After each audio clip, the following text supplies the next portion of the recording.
right. I asked you to turn in some questions, and I want to read a few of these. But I've got one right at the start before we start any of these. You mentioned, and I've read, that about 60% of the nation was not alive when the genocide happened. So over half the nation has no memory of that. Talk about that. You've got two different groups of people that you're trying to lead. So talk to us about that. Yeah, it's very interesting because, in fact, to be more precise, it is 58%. 58%. Yes, which is close to 60% of people. I'm always exaggerating. What can I say? I put in 2 more percent. So. Right. Who are 25 years and below. That means these people don't know, except from stories. Yeah. Much, no personal experience. And yes, they don't know much about the history we are talking about of genocide, what led to it, and so on. So this is a very interesting category. In a sense, these are young people who have interacted both within our country, and a number of them have been having studies. They've gone to schools in our country, outside of Rwanda, here in the United States, and other places across the world. So this is really an innocent category. You cannot say all of them. You cannot say they had the hand or anything to do with the tragic situation we had in our country. Now, this is a category that we can look up to in many ways, that will, well, the others, even those who are really below 30 and below, who by the way form 75%.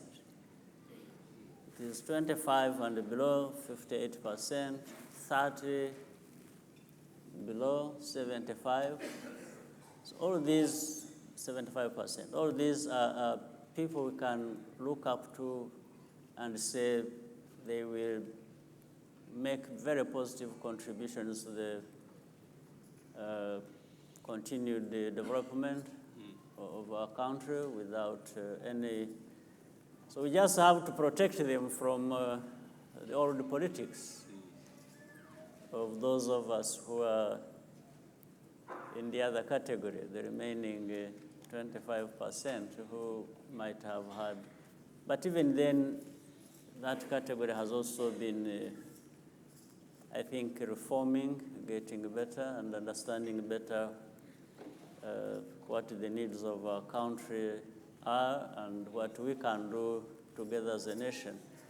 But the 30, the 60%, the 58, the 78%, these categories that overlap the hope and the future of our country, because they have investments have been made in them.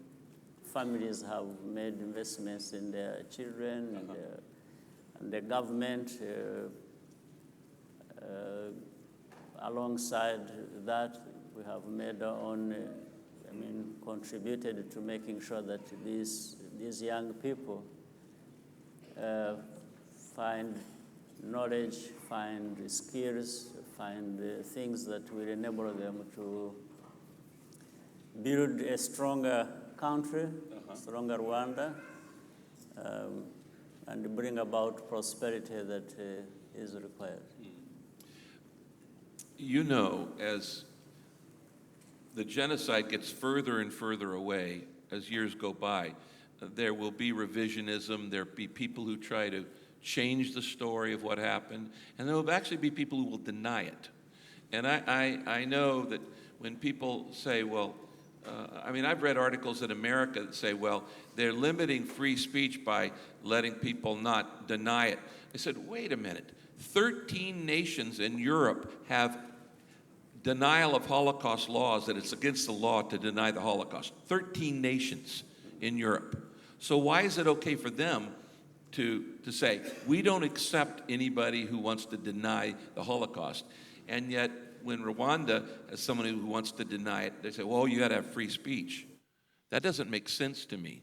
It seems to me that you're going to have to teach each generation, and you as a leader understand this, to understand what happened so it doesn't happen again.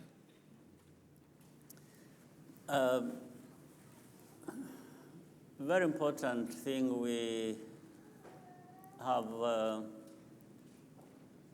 found from within ourselves and tried to develop is for us Rwandans to not wait for what is going to be given us by people from outside, Right. but to do as much as we can for ourselves, as we also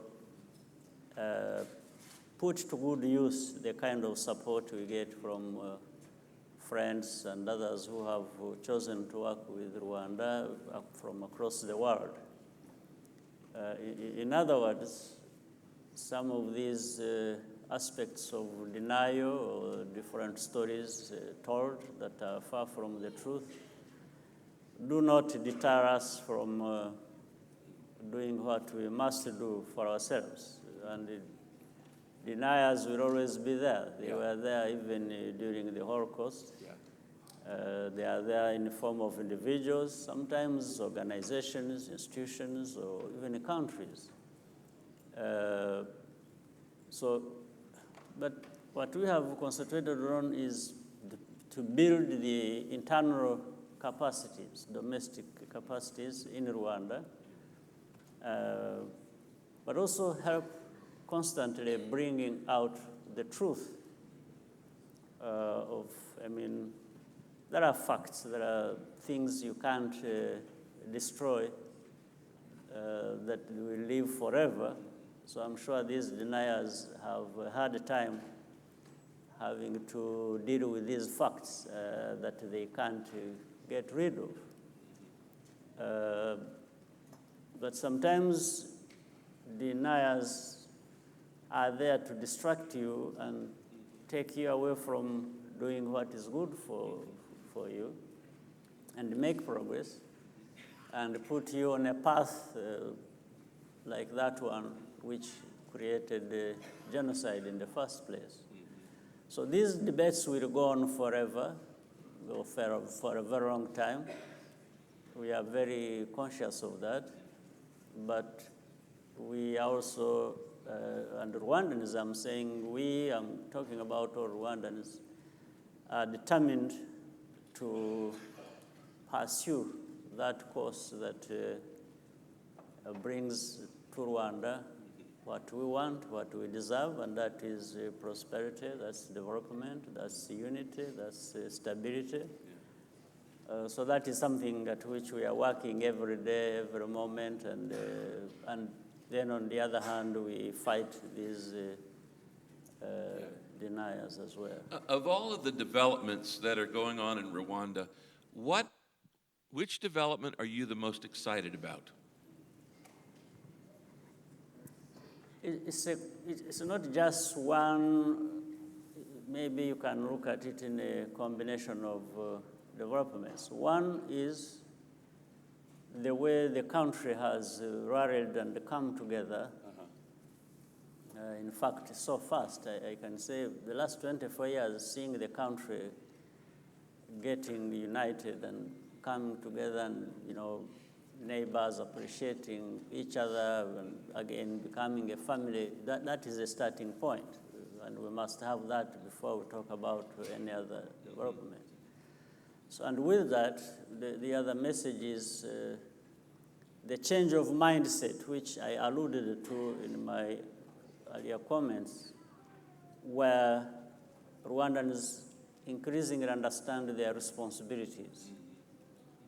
They know there is a lot of work we have to do ourselves, and Rwandans are no longer the people who sit back and wait for people to come and do good for them or provide what they require. The earlier message you gave, which was important, is Rwandans want people who can work with us, but also enable us to work for ourselves rather than people working for us. Right. So those are two essential developments that give rise to other things required. So other things mean, therefore, social and economic transformation. We see, we have made sure that every child goes to school. Where the parents cannot afford, the government steps in more or less as a parent to make sure that that is the case. The other is, we look at the health sector as well, the kinds of investments we've made in the health sector, where everyone has the benefit of health insurance. So health insurance coverage takes care of about 88% of our population, effectively. So with that, with a nation that has reconciled or continues to reconcile with these developments, we are creating a nation that is stable, and we are always looking at long term. So it's not stability of just for a moment. Yeah. It's the stability for the long term that we are looking at. One of the keys to stability of nations, as I've seen around the world, is having stable neighbors, and you don't always have that. Here in America, we have two neighbors. We got Canada and Mexico. They're both very stable. We don't have any problem. So, but Rwanda has a lot of different borders, and those borders aren't always stable because those countries aren't always stable. How do you deal with that as the president? Well, that adds to our problems, evidently. Evidently, that is. Yeah, right. But we have also discovered that the more problems of this kind that we have been facing, I think the more lessons we learn, the harder we work, and the better we get.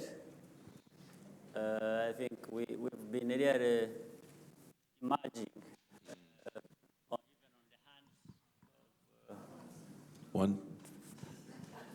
Thank you. Even on the hands of the challenges we face, we get more hardened and learn many lessons, even the hard way. So when I was talking about building the internal capacities of our country, it's also about the internal stability, but it is also to build that resilience within our systems so that the challenges coming from outside do not destabilize us. All that happens together. And so far, so good.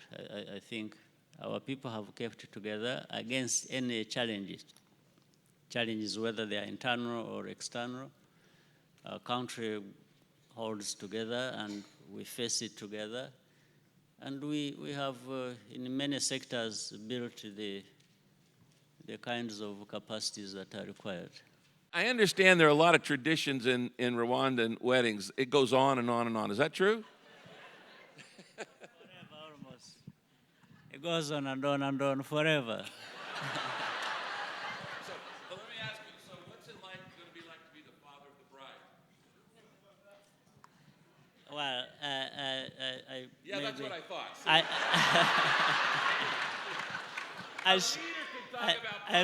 I should be asking you because for advice, but I think it's going to be enjoyable. going to be fun. I love it. I love it. All right.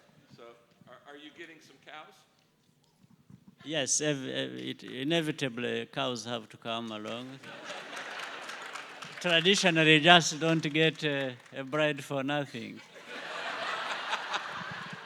I told the president that I recently acquired a farm, and it's not a big one; it's just a little one. And but years ago, he gave me a Rwandan cow, and I didn't have any place to put it, so it's at his place. So I'm trying to add up how much the milk of about 15 years is worth, because I'm sure I haven't been getting the profits from that cow. But he has. And so earlier today after the service, I said, I want my cow. Because I now have a farm to put my cow on, and I want, these beautiful Rwandan cows have these giant horns. They're so gorgeous. And the milk, oh baby, it's just, the butterfat content's really, really good. And being a purpose-driven eater,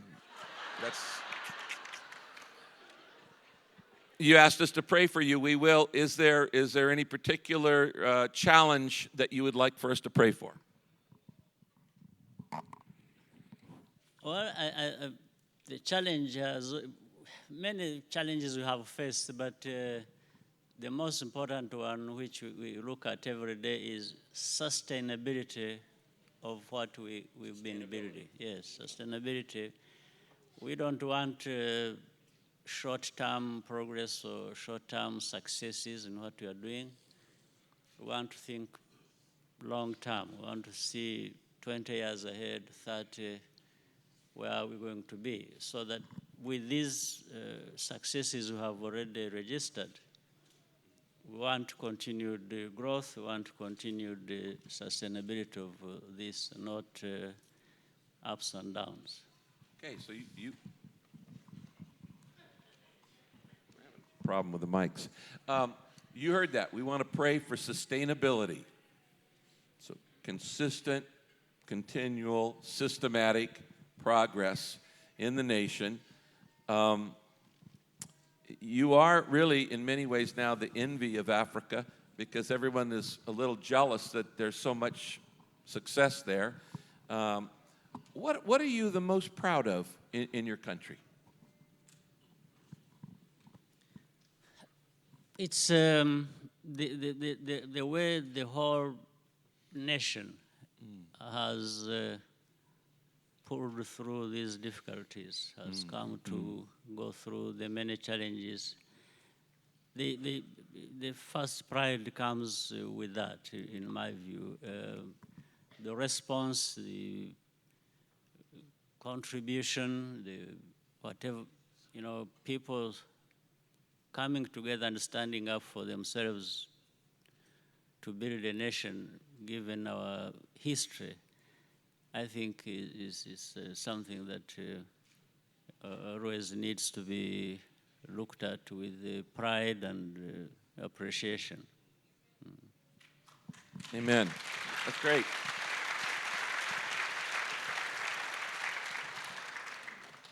So I think I've asked most of these questions here. Oh, this is a good one. What advice would you give to other leaders, even political leaders, on how to regain unity as a nation? Do we need that in America? Set the standard for us. Let me say this again. In fact, part of the earlier question you asked, which I didn't explain, as you rightly said, jealous sometimes becomes part of the problem. Sure. But we always have been guided by also some level of humility. We want not to have this good progress being made go so much into our heads. We always want to. So we always assure our friends, our neighbors across Africa that, and we have shown it practically that we want to work with them, and we work with them. With that, I wanted to say we don't give anybody lessons. Yeah. We just say we do these things for ourselves. When they work for us. They work for us. And if our neighbors or beyond people want to pick anything from what we've been doing or share whatever. In fact, we encourage that by going out to other people to learn from them. And as we share our own experiences and what we have done and where we are and what has worked for us and what hasn't worked, we also learn from them. I think what we've been good at is applying these lessons learned to actually have the results, get the results. But otherwise, we learn from other people other than having learned from our own challenges. I don't know if you just saw what happened, but this is an example of true leadership. Leaders are learners. The moment you stop learning, you stop leading. Growing churches, growing organizations, growing businesses, growing nations require growing leaders.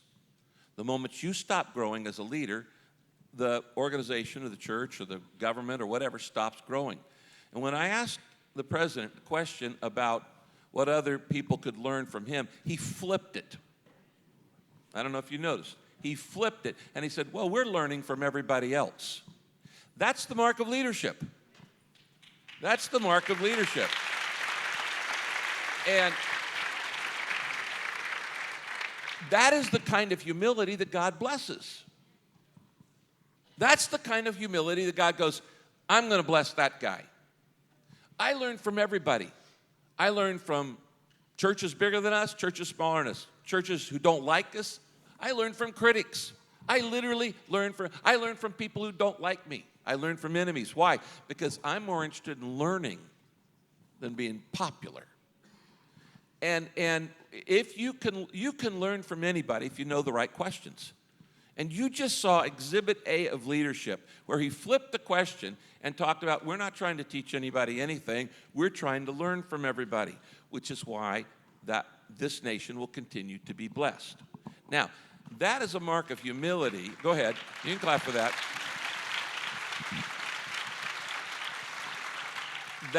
That's what wise leaders, that's what uncommon leaders do. They're always flipping it and going, what can I learn from you? But it's okay for me to say other people should be learning from him, and I do.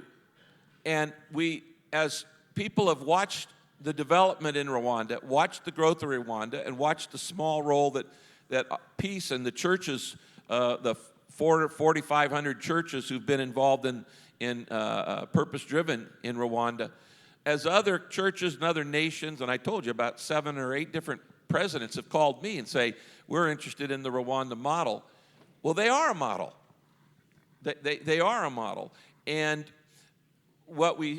they started asking us to come to their countries, and I said, well, why don't you come to Rwanda? And so David, Sean, and Mike Constance, where are you guys? Are they here? Okay. Oh, they're at the back.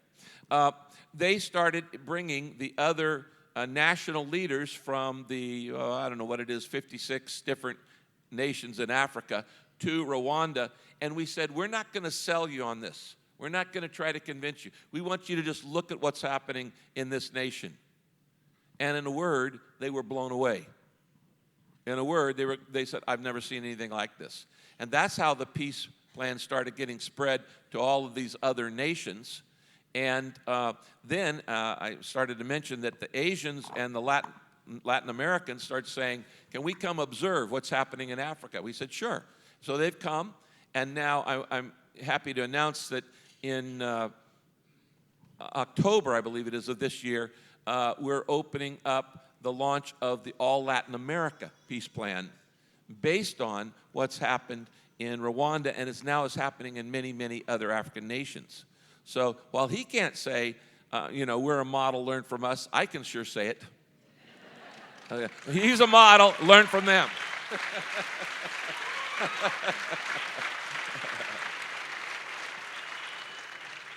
So I want to close with having a prayer of blessing on Rwanda in remembrance of those who were lost in the genocide of the Tutsi. And then after that, I'm going to ask Pastor Andrew and Alyssa to come on stage in just a minute and close us. Andrew, as you know, was on staff here for many years in missions, and they live in Rwanda. They live in Kigali. They work with our leadership there, Archbishop Banda, Eric Munyamana, Mary Kamanzi, all of the board and the team, the good people who, we're there to serve them. We're just there to serve the Rwandans, and we love them, and we're just so grateful for our partnership, and I'm grateful for you. If you are a Rwandan and you're living here in the United States, I'd like to just recognize you. Would you just stand up? You're a Rwandan living in the United States. Look at this. Woohoo! Yeah. Amen. Amen.